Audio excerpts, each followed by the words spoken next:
In the weeks after Dr. Eric Garcia's death, police learned a lot about Jordan Joplin. They came to believe Jordan was a thief, that he stole Dr. Garcia's vast collection of valuables. Police also surmised that Jordan and Dr. Garcia had been involved romantically, judging from the handwritten notes found in both men's homes. And police also found a disturbing video on Jordan's cell phone. It appeared to show Dr. Garcia gasping for air and near death, lying on the couch where police discovered his body. The video put Jordan in the room with Dr. Garcia as he lay dying.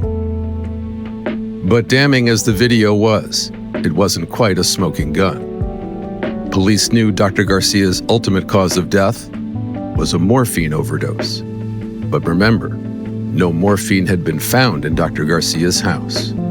Police still didn't know how that fatal dose ended up in the doctor's system. So, what happened before Jordan began recording that video? What unfolded between Jordan Joplin and Dr. Eric Garcia was years in the making. What in Jordan Joplin's life led him to this moment? And how did his relationship with Dr. Garcia go so terribly wrong?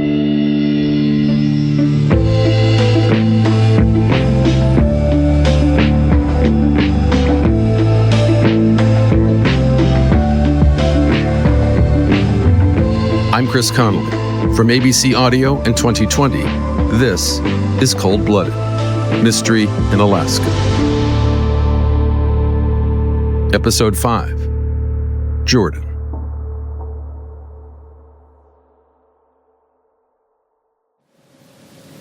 Jordan's dream was just to take care of everybody. He just wanted to take care of everybody. He always said that. When I get older, Aunt Sandy, I'm going to get rich and I'm going to take care of all you. Sandra Flores was raising 3 boys in rural Washington when her younger sister moved to town after a divorce. Her sister's youngest, Jordan, was 1.5 years old at the time. They were living in Forks, Washington. Forks was once a prosperous logging town. Today, it's better known as the hometown of dreamy, fictional vampires, as in the movie Twilight. If you hate the cold and the rain so much, why'd you move to the wettest place in the continental U.S.? Stephenie Meyer, the author of the Twilight books, said she picked Forks for its climate.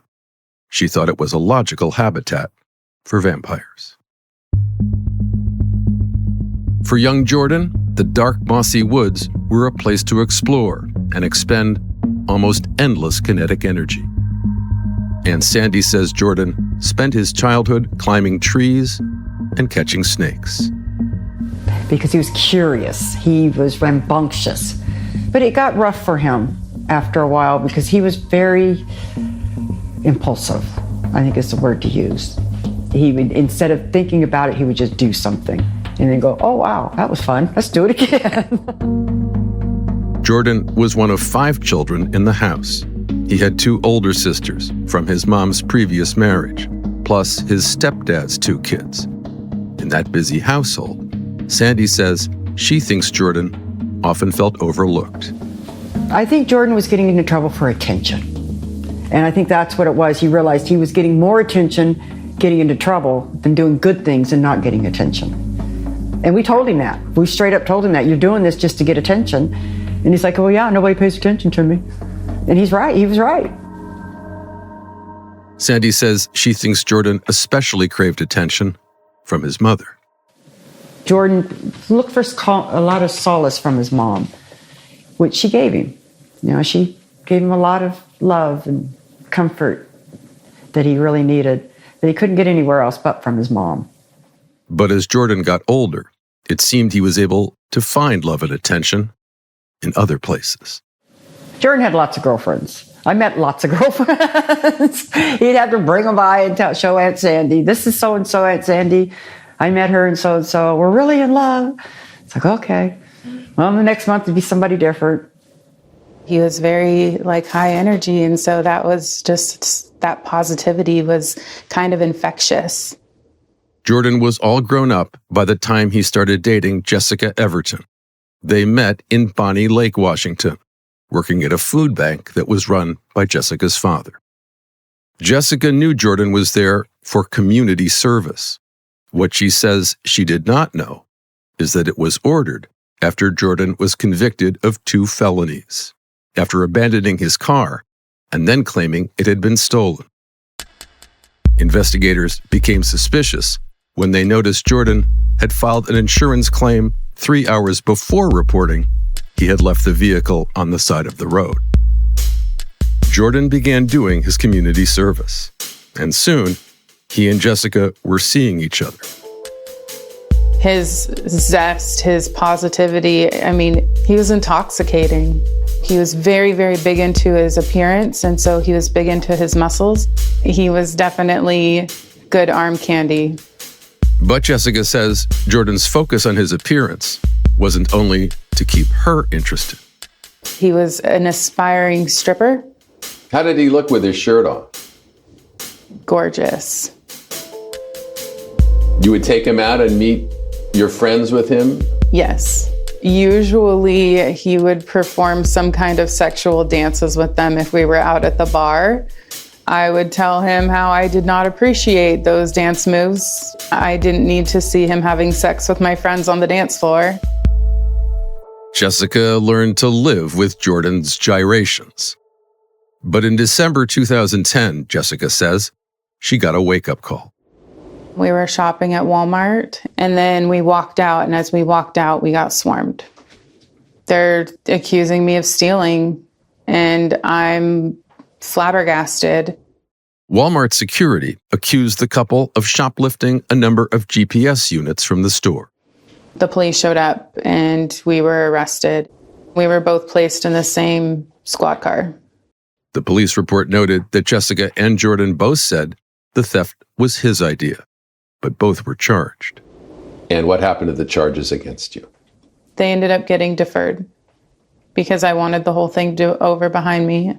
I wanted no part of any of it. I said, I'll do my community service. I won't commit this crime again. Jordan, on the other hand, pleaded guilty to theft. He received a suspended jail sentence and more community service. Jessica says after the Walmart incident, she ended the relationship. We broke up, and then I came home one day to dozens and dozens and dozens of roses, vases of roses all over my front steps. Jessica took this grand gesture as Jordan asking her to take him back, but she did not. And she says that made Jordan angry.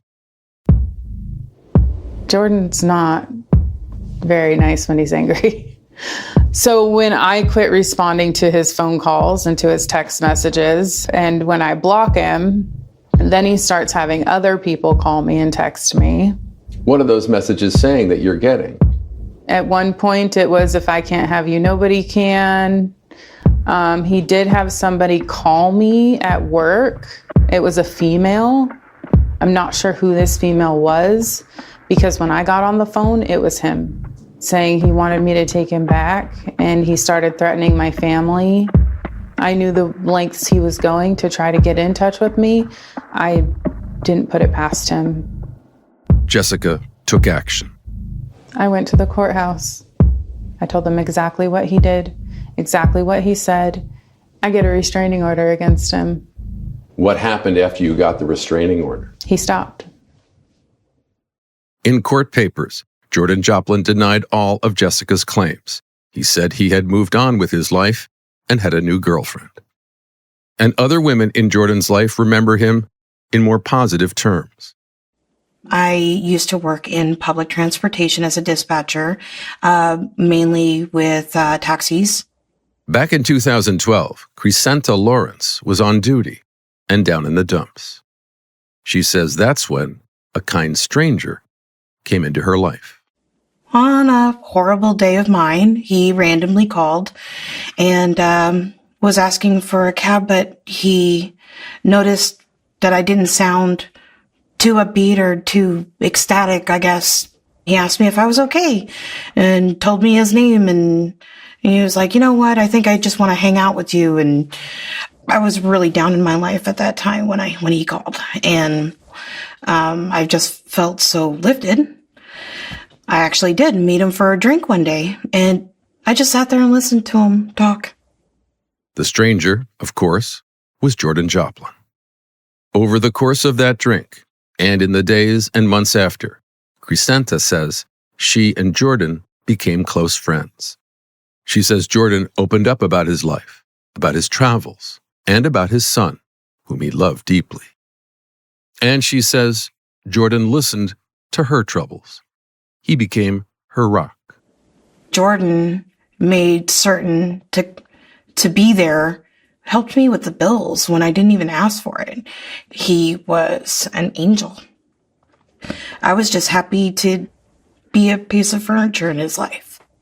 He radiated such energy about him that anybody would want to be around him. And anybody sometimes meant just about everybody.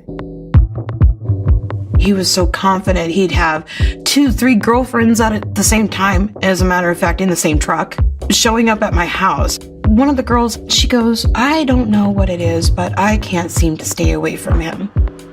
Eventually, Crescenta helped Jordan with some networking. I had a few connections that I got him into the adult industry. He started working as a dancer first, but what he wanted was more attention based on him. He was such an attention hog. He got that from dancing, but Jordan wanted to really, really make a name for himself. So we got him into something a little bit more heavier. My name's Logan. Here to see the house. He started making some movies, same sex. In one film, titled The Garage Part 4, Jordan starred as a college student looking to rent a room. Beautiful house. So you like it? Yeah, it's very big. Jordan performed under multiple names, including Rob Stonebridge and Logan Cruz. Remember, Logan is the name he used when he made one of those welfare check calls. Nobody's heard from him yet. And what's your name? My name's Logan. Oh, my real name is Jordan Joplin, but everybody calls me Logan. Sorry. Around the time Jordan was beginning to pursue a career in adult entertainment, he got some news from back in Forks. In January 2015, his mom died after a battle with cancer. She was 51. Jordan's Aunt Sandy says, after that, Jordan didn't seem the same again. That affected Jordan big time, losing his mom. That was his only link to sanity, was his mom. To this day, I don't think he's gotten over it. Jordan and I talked at least once a month. And then after his mom passed, we started talking at least once a week. But once he hit Alaska, I didn't see much of him after that. Once he went up to Alaska, everything kind of changed.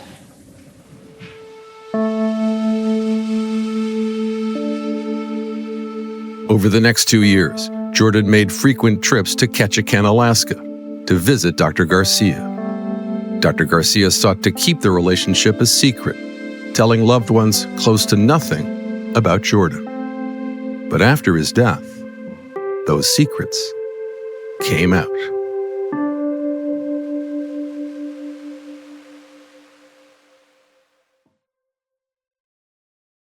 For the first time ever, you can get all of ESPN in the new ESPN app, along with Disney Plus and Hulu, with one incredible offer. The most live sports, biggest blockbusters, and most talked about shows. Get it all in one bundle for $29.99 a month for 12 months. Visit Disney Plus Hulu ESPNBundle.com for details. Ad-supported plan auto renews at regular price. Currently $35.99 a month, subject to change. Unless canceled. Ends 1/5/26. Terms apply. To you, my darling. No, to you. The Roses were living the dream. More champagne for me, please. Until it all came crashing down. He got fired. Fired? from the director of Meet the Parents. You're a failure. Women don't like that. If you need a shoulder or an inner thigh to lean on. This Friday, I just want the house. We want everything. Wow. stop Stop! and see The Roses. These people. The Roses. Rated R. Under 17, not admitted without parent. In theaters everywhere Friday. We have a downed spacecraft. FX's Alien Earth. All new Tuesdays. This ship collected specimens from other worlds. Invasive species. Predatory. From creator Noah Hawley and executive producer Ridley Scott. If we don't lock them down, it will be too late. What did you do? FX's Alien Earth. All new Tuesdays on FX and Hulu. Talk about stepping up. It's time to level up your game. Introducing the all-new ESPN app. All of ESPN, all in one place. Your home for the most live sports and the best championship moments. The electricity is palpable. Step up your game with no annual contract required. It's the ultimate fan experience. Level up for more on the ESPN app or at stream.espn.com. Sign up now.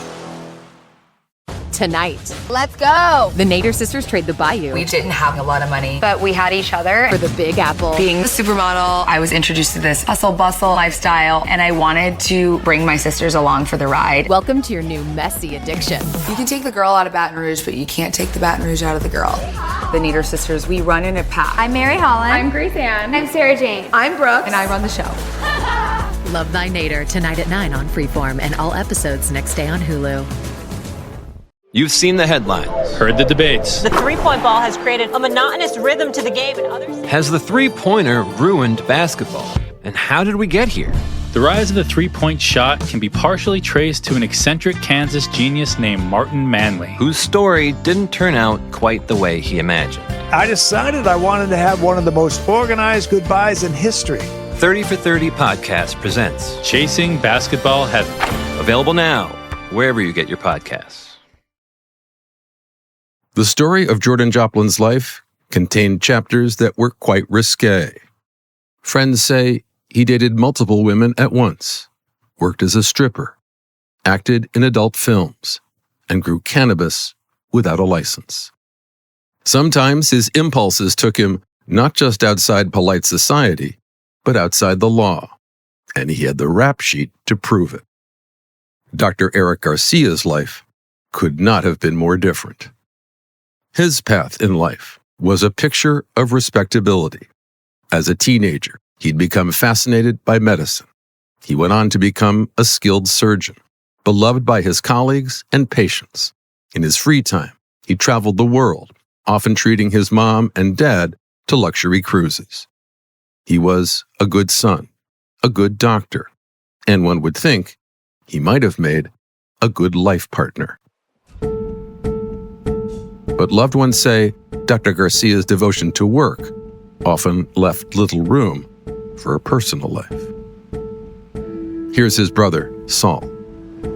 I know that he dated when he was young, and mostly I know this from my sister because my sister actually got more into his business than I did.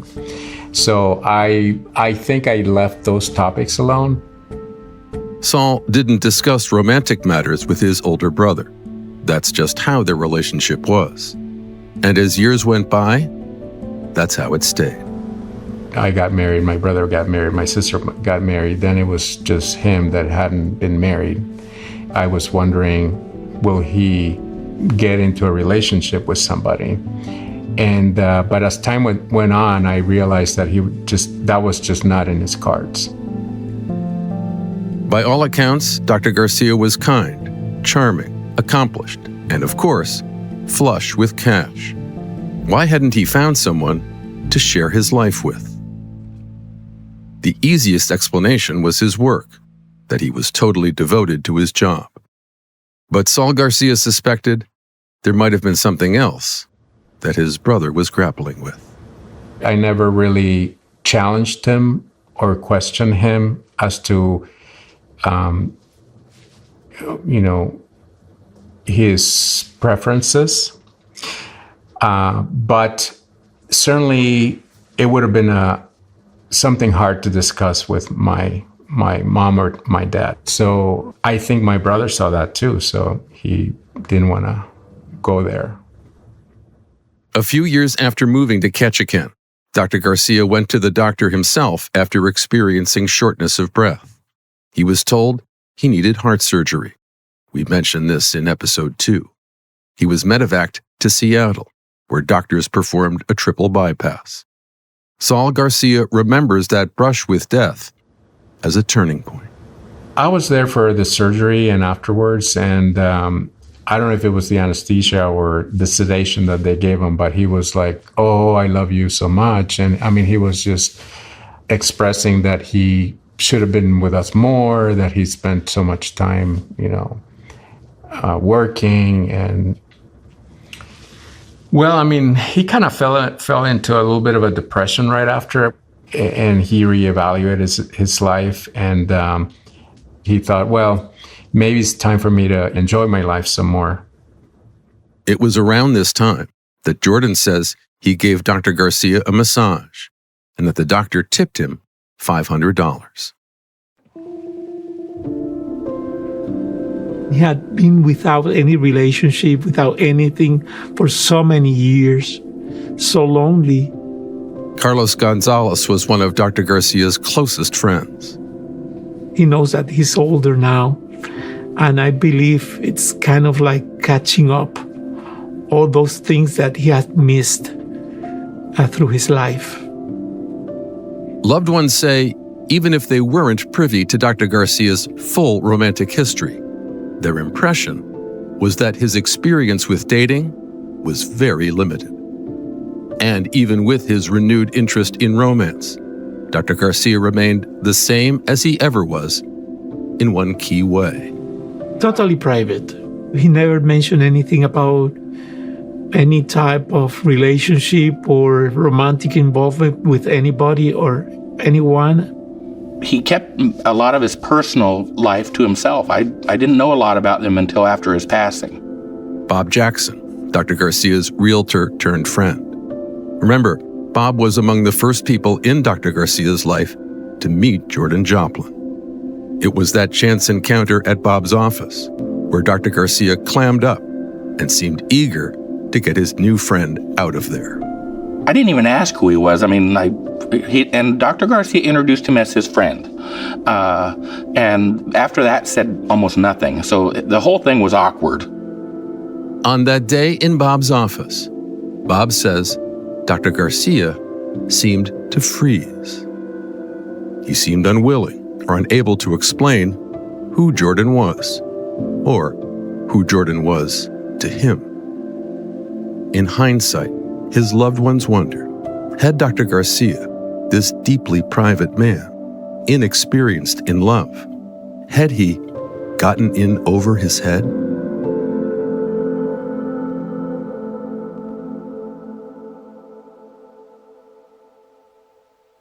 In life, Dr. Eric Garcia was able to keep private a relationship he pursued in secret. But after his death, that control was gone. Police Sergeant Eric Matson. During the investigation, we were able to secure a warrant to search Jordan Joplin's cell phone. There were several files in the phone, pictures, videos, text messages. The relationship between Dr. Garcia and Jordan Joplin was mostly long distance. And so the contents of Jordan's phone provided a detailed record of their romantic relationship. A lot of what police found was standard fare for a new relationship. There were flirty texts. Jordan, you look hot. Eric, just for you, my love. There were statements of devotion. Jordan, you are more than the love of my life. Eric, you are everything to me. And then there were also more challenging moments. Jordan, I miss you. Eric, I don't know if you realize that the weekends are when I miss you the most, since I am not working or interacting with other people, and I am home alone by myself, and I am not doing anything except thinking about you. Police also found signs of a more toxic side to the relationship. In a text exchange a few months before Dr. Garcia's death, Jordan told Dr. Garcia that he had had surgery to have a tumor removed. Dr. Garcia wrote, "Cancer from where? What part of the body?" Jordan replied, "Colorectal." Dr. Garcia wrote, "I'm completely devastated." But police found nothing else in Jordan's phone to indicate he had cancer. No mentions in texts with other friends. No emails from doctors. Only those messages to Dr. Garcia. Jordan later admitted that he had lied to Dr. Garcia about having cancer. He said he lied because he wanted sympathy. Jordan's play for sympathy came a few weeks after an alleged incident that left Dr. Garcia's friend Carlos deeply troubled. On his birthday in 2016, I called him to wish him happy birthday. I called him a few times. I believe like 2 or 3 days, he just disappeared. He didn't answer my calls. A few days later, Dr. Garcia called Carlos back. He said he'd been hiking and fell. He sent Carlos a photo showing his lower back all torn up. Unrelated to his back injury, Dr. Garcia said he was scheduled to have hernia repair surgery in Seattle. He asked if Carlos would accompany him. Carlos said yes. 2 or 3 days before the surgery, he told me, "Listen, I have something to tell you." He said that, "Well, I have been involved with this person. That person was with me for my birthday here in Ketchikan. He told me, 'Listen, wait here, I'm going to prepare this drink for you.' That was the last thing he remembered." Carlos says that Dr. Garcia told him when he came to, he was naked, lying on the second floor of his house. Carlos said that Dr. Garcia found this odd because he remembered having that drink on the first floor, and that Dr. Garcia then said his lower back injury was not from hiking. It was consistent with being dragged up a flight of stairs. And Carlos says Dr. Garcia told him something else. He said, "Today I found something that really scared me. I found a note with his handwriting saying, 'If you are going to be suicidal, we cannot continue as a couple.'"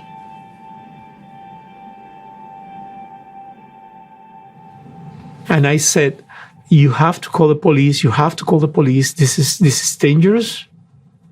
For months afterward, when Carlos called Dr. Garcia, he said he would raise these concerns. "Have you been in contact with this person? Has he called you?" He told me, no, we have not been in contact any longer. I was always asking about this person, Jordan Joplin. He was always denying that he was there. In fall 2016, Dr. Garcia had that hernia procedure, and Carlos flew to Seattle to be with him. We talked on the phone many times later, but that was the last time I saw him alive. A few days after police found Dr. Garcia's body, they took into evidence a letter that was discovered at the doctor's home office. The letter appears to have been written by Jordan, stating that he no longer wants to be in Dr. Garcia's life because the doctor is suicidal. Later, when police reviewed the contents of Jordan's cell phone, they found several photos taken around the time of the alleged incident that Carlos describes. In the photos, Dr. Garcia appears to be unconscious on a couch, his shirt covered in what looks to be vomit. Loose pills and pill bottles are scattered on the floor around him. A few photos are close-ups of the pill bottles. The labels read Valium and Oxycodone. Months later, when Jordan called in the welfare checks, he told police he was concerned about Dr. Garcia, in part because of a previous incident involving pills. he's telling me that he wanted to commit suicide, and I haven't heard from him, so I'm getting worried. And the last time he did this, he actually did take a bunch of pills and stuff. Okay. I don't know how Jordan and Dr. Garcia continued a relationship. I don't know, and I don't think I will ever know. By the summer of 2017, Sergeant Eric Mattson had learned more about Jordan Joplin than he ever wanted to know. From text messages, bank records, evidence collected at Jordan's house, and much more, Ketchikan police had uncovered the tangled web that was Jordan's life. With all that evidence in hand, police settled on a theory of the case. Officer Devin Miller. Dr. Garcia, with all his amazing abilities, was a vulnerable man. He met a predator by the name of Jordan Joplin, who was able to convince this man to support him in every way. And he stole everything of value that Dr. Garcia had, including his life. And yet, this unifying theory had a missing piece. Dr. Garcia had died by a lethal dose of morphine. There was still the question out there as where did the morphine come from? There was no direct evidence that put morphine, Dr. Garcia's ultimate cause of death, in Jordan's possession. A year passed without any such evidence. Then another. And then... He was like, if I wanted to be able just to, off myself one day, how much do you think I would need? And I was like, well, why would you talk like that? Police have a breakthrough.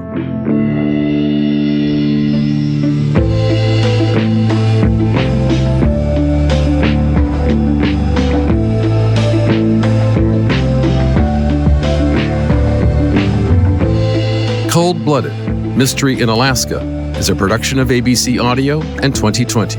Hosted by me, Chris Connolly.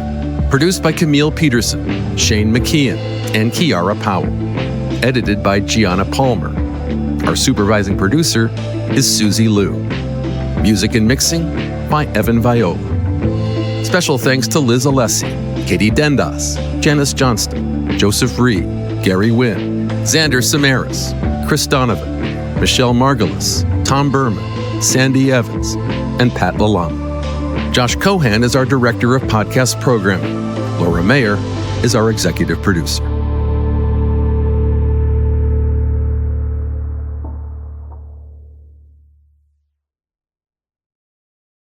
The top stories, biggest headlines, entertainment buzz, and viral moments. You give us less than 10 minutes and we'll give you what you need to know. Your new daily must-have habit. Start your day with what you need to know. Now streaming on Disney+. Talk about stepping up. Bang! Bang! It's time to level up your game. Introducing the all-new ESPN app. All of ESPN, all in one place. Your home for the most live sports and the best championship moments. The electricity is palpable. Step up your game with no annual contract required. It's the ultimate fan experience. Level up for more on the ESPN app or at stream.espn.com. Sign up now.